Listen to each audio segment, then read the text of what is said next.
Orang sholat tarawih udah lumrah kita, khususnya di Indonesia. Malam pertama sampai luber, sampai DKM terinspirasi buat renovasi masjid. Kayaknya udah dikit lagi nih kita. Sampai begitu sampai terinspirasi. Ini apa kita renovasi begitu? Kadang-kadang ya mau sampai penuh, sampai beli karpet, sampai beli apa? 3 hari doang. 3 hari udah. Majunya drastis. Nah, ini tanda. Jadi kalau kita mau lihat ibadah kita ini dorongannya taufik dari Allah apa hawa nafsu, lihat di situ. Orang yang dorongan ibadahnya karena taufik, dia lempeng terus istiqomah. Orang yang ibadahnya karena dorongan hawa nafsu, kagak lama. Musiman, imma'ah. Kalau kata bahasa Rasulullah, la takunu imma'ah. Jangan kalian jadi orang pelin-pelan. In ahsanan nas ahsantum wa in asa'u asatum. Kalau orang bener, ente ikut bener. Kalau orang kagak bener, ente ikut kagak bener. Terawih, ayo terawih bener. Pelin-pelan. Udah deh terawihnya udah kagak banyak, orang udah kagak semangat saya. Berhenti. Imma'ah nih namanya. Kata Rasul jangan jadi orang kayak begitu. Itu orang yang dorongannya karena hawa nafsu, itu ibadahnya. Jadi hawa nafsu bukan cuma ngajak maksiat, ngajak ibadah juga. Ibadah kayak apa, Beb? Tuh, terawih cuma 3 hari doang. Nah, males wajar. Ya, namanya manusia pasti punya hawa nafsu. Karena yang di kerangkeng itu di bulan Ramadan setan. Nafsu di kerangkeng enggak? Agak. Kita di bulan Ramadan ngadepin hawa nafsu tuh. Ta'arrafin nafsa la ta'man ghawailaha. Inna nafsa akhbathu min 70 syaitana. Al-Imam Al-Haddad mengutip di dalam kitab Risalah Mu'anah, satu syair mengatakan, kenalin hawa nafsu ente, jangan merasa aman dari godaan dia, dari tipuan dia. Karena hawa nafsu lebih keji daripada setan. Ente lebih susah ngadepin hawa nafsu daripada ngadepin setan. Kalau ente berhasil ngadepin hawa nafsu, ente mudah ngadepin setan. An-nafsu akhbath min 70 syaitana. Satu hawa nafsu lebih keji, lebih jahat daripada 70 setan. Ente menang lawan hawa nafsu, 70 setan ente merem ngadepinnya. Di bulan Ramadan ente dilatih buat jadi orang bertakwa, buat melawan hawa nafsu. Bangun susah, tidur. Bangun tidur susah. Tahajud berat, tarawih berat, baca Quran berat. Itu hawa nafsu ente yang ente hadapin. Perkara setan diikat, setan ada yang lepas apa kagak, Bib, yang diikat semua apa kagak, itu pembahasan sendiri. Ada yang mengatakan setan itu diikat yang kopral-kopral doang, yang kecil-kecil, yang gede-gede, yang gede-gede doang, yang kecil-kecil dilepas. Ada ulama mentakwil hadis begitu. Suffidatis syayatin, katanya kalau bulan Ramadan setan itu katanya dikerangkeng. Tapi kok, Bib, masih banyak orang maksiat, orang Islam, Bib. Pertama hawa nafsu, yang kedua ulama mengatakan yang dikerangkeng setan-setan yang gede doang, tuh yang jenderal-jenderal doang. Kan kalau jenderal nyuruh kopral nggak bisa. Jenderal pengaruhnya gede dah. Tapi kalau kopral doang itu ringan. Jadi yang ditasfid, yang dikerangkeng tuh setan-setan yang kelas kakap doang, yang kecerek-cerek itu yang dilepas. Ente dianggap insya Allah ente bisa ngadepin ini kecil. Makanya kalau bulan Ramadan masih maksiat, itu udah parah banget orang. Setan kelas kecil aja udah kegoda dia. Berarti imannya sangat lemah. Ya. Ada riwayat seperti itu. Ada juga Imam Ghazali mengartikan setan diikat, katanya di kerangkeng di bulan Ramadan, maksudnya apa? Kalau Imam Ghazali ini dalam kitab Al-Arba'in fi Usuluddin kalau nggak salah, beliau mengatakan Rasulullah SAW bersabda. Jadi beliau takwil hadis pakai hadis. Idza jaa Ramadan, kan kata Rasulullah kalau datang bulan Ramadan, futihat abwabul jinan wa ghulliqat abwabun niran wa suffidatis syayatin. Setan-setan diikat, kan begitu. Diikat. Maksudnya diikat apa? Diikat dengan rasa lapar.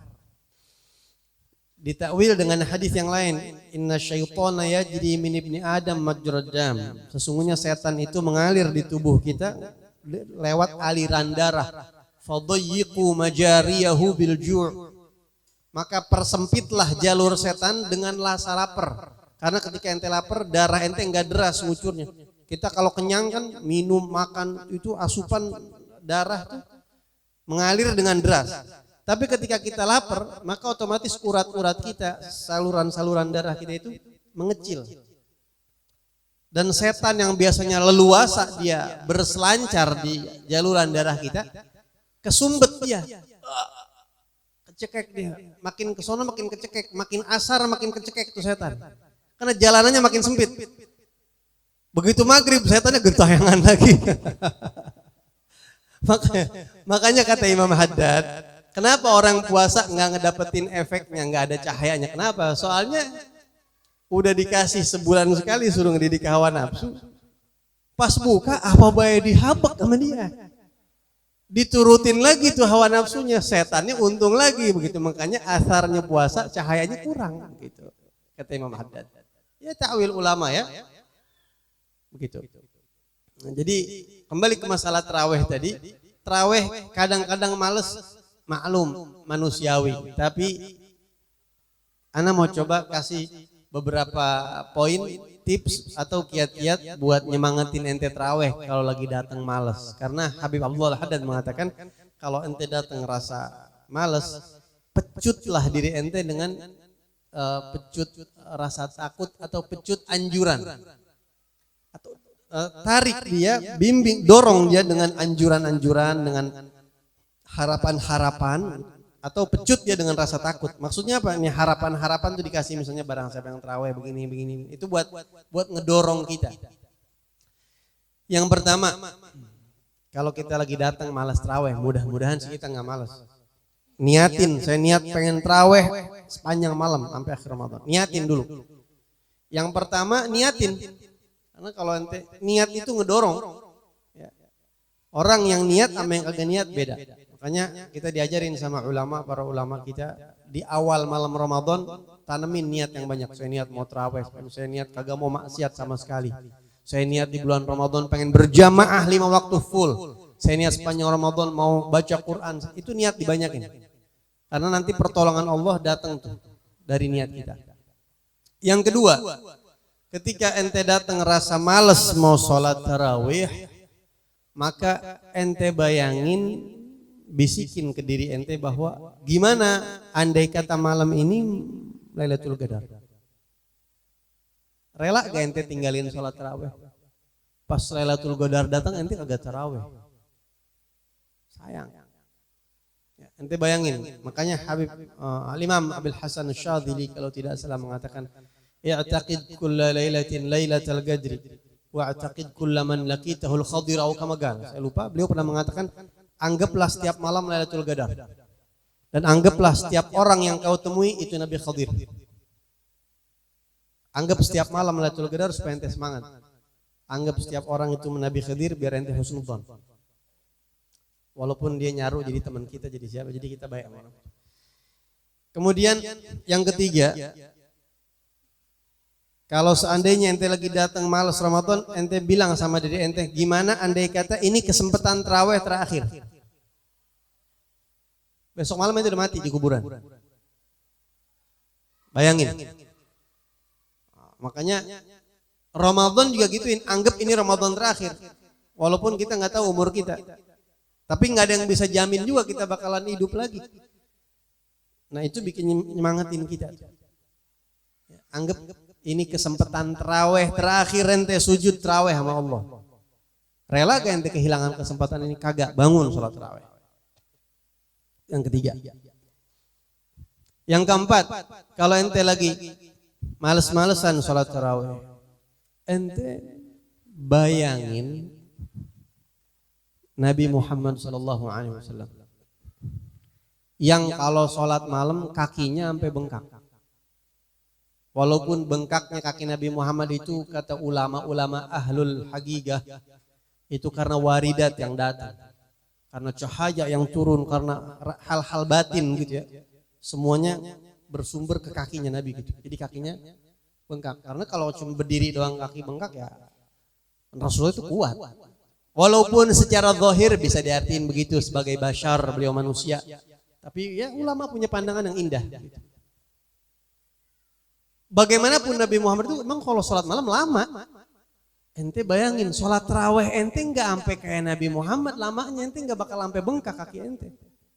Al-Imam Ali Zainal Abidin As-Sajjad Ibn Al-Husain itu kalau malam sholat 1000 rakaat. Setiap malam sholat 1000 rakaat.